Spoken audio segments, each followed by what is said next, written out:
Hello everyone and welcome to another episode of IHR TV. China's National People's Congress voted in favor of approving a national security law banning any activity in Hong Kong that could pose a threat to China's national security and authority.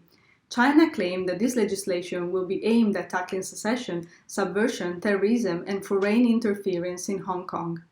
Critics fear that it could lead to Hong Kongers being prosecuted for joining protests and criticizing the mainland.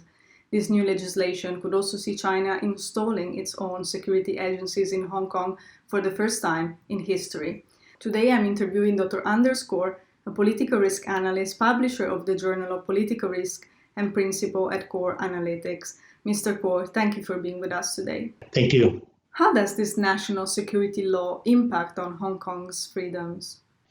Well, for example, in the past, the Chinese government did not have intelligence agents in Hong Kong. Now the intelligence agents are going to be able to operate freely, openly, and the laws can be mandated from Beijing, whereas in the past the law wasn't necessarily mandated from Beijing, and it had to pass the Legislative Council.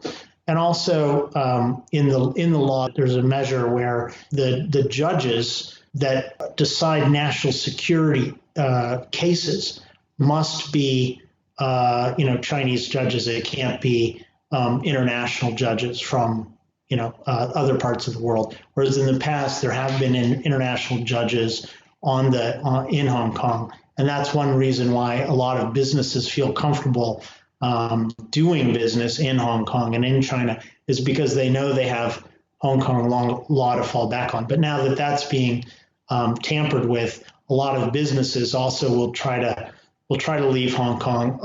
A lot of reporters who are feeling under too much pressure in Hong Kong, especially including their visas aren't being renewed, are leaving to Taiwan and basically going back to Taiwan. As you said, China will install its own security agencies in the region for the first time. What impact might this have on human rights? I think it's going to be a negative impact. Hong Kongers won't feel safe anymore. Certainly the Chinese intelligence agencies were in Hong Kong before this for a long time, but now the fact that they can operate openly changes things and makes things just a little bit more, scary and worrisome for Hong Kong democracy activists, since the Chinese intelligence agencies will not look kindly on them. With the suppression of protests, even before this new law, Hong Kong hasn't been quite like the free Hong Kong we used to know before, has it? Well, one thing I would say is, recently there's been many arrests of children in Hong Kong, and this is almost unprecedented globally in terms of protest arrests of children like this. And these children were just on their way back from school, actually, typically. So it's a very bizarre, occurrence. Normally, I think the police would have just let the children through and have them passed on to their parents or move them quickly to their parents. And the fact that they were arrested, some of the children were on the ground being searched. It just doesn't seem like a reasonable thing. And children are so vulnerable that, it could be a very traumatic experience that they remember for the rest of their lives. So I think it should really be an issue that's brought up by, for example, UNICEF, the United Nations should really make an issue of that so that it's not something that happens ever again. Do you think it will be the end of Hong Kong as we know it, as many critics have said? Yes, I think it is such a major change that we can say that it's an end to Hong Kong as we know it. We're already seeing that the press in Hong Kong is being increasingly harassed, including with pepper spray against the press. They're being cordoned off now. Just in the past couple of days, they've started to be cordoned off. So that they can't come up close to arrests and record arrests. So yeah, it's completely different now. And I think people are really realizing that the change is so massive that, some of them are leaving. After months and months of protests, what kind of reaction do you think this will trigger on an open society like the one in Hong Kong? I mean, what will happen to pro-democracy movements, for instance? Well, I think you'll see it go further underground. I think people will be more careful about getting out.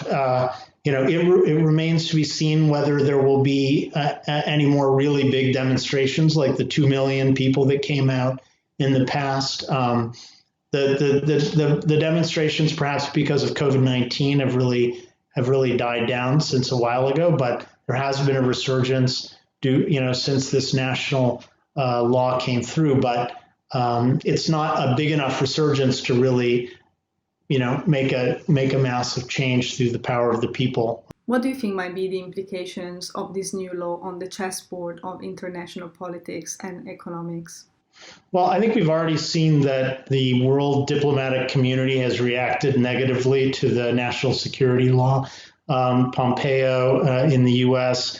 Has essentially said he cannot recognize Hong Kong's autonomy anymore, or he can't certify Hong Kong's autonomy, which will mean that goes to then Trump to decide whether to continue extending the special privileges to Hong Kong.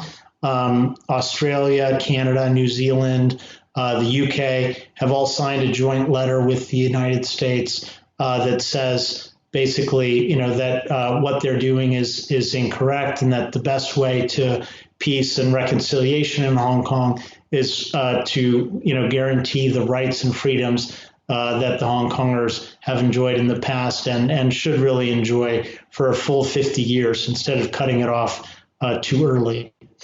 So I think that it's going to have a negative impact on, China's diplomatic relationships. There could be trade sanctions. There could be other kinds of issues that the world community puts forward. Chinese diplomats will be further marginalized already more than they already are. You could see, and in fact, you're already seeing people wanting to leave Hong Kong.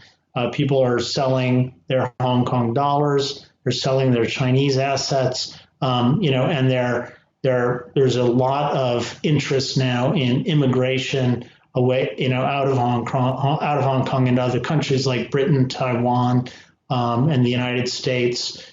Even a couple of not long ago, a couple of Hong Kong activists were able to get political asylum in Germany. So we're likely to see, more of that interest in leaving the area.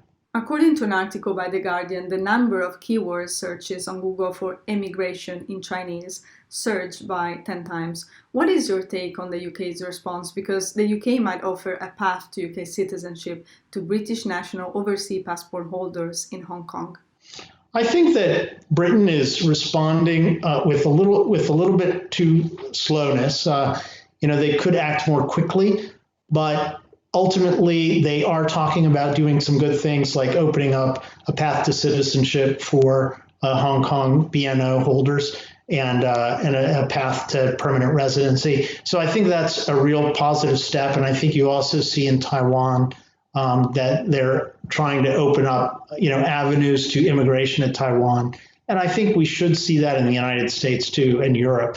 So I'm hoping that there is support for Hong Kongers. Some Hong Kongers don't have enough money to be able to move. And so I hope there is some way that these democratic governments around the world can, help them with some financial assistance or housing assistance while they make the transition from Hong Kong citizen into the citizenship of their newfound land.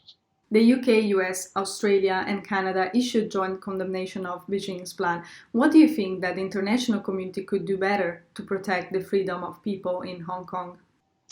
Well, I think that the U.S. should do a lot more. The international community should do a lot more. Really, there should be a coalition and economic sanctions against Hong Kong. Some of the toughest economic sanctions out there are to cut China off of the international payment system called SWIFT that's out of Belgium. And, if that were talked about by a broad coalition of European Union, the U.S., and allies around the world as a possibility, I think China would be more careful about what they did. But there isn't enough strong talk about economic sanctions on China. And if there were, I think that maybe China would do more to be careful about infringing on the rights and freedoms of people in Hong Kong. Mr. Corr, thank you. Okay, thank you very much. And thank you for being with us for another episode of IHR TV. From myself, Margherita Cargasacchi, until next time, goodbye.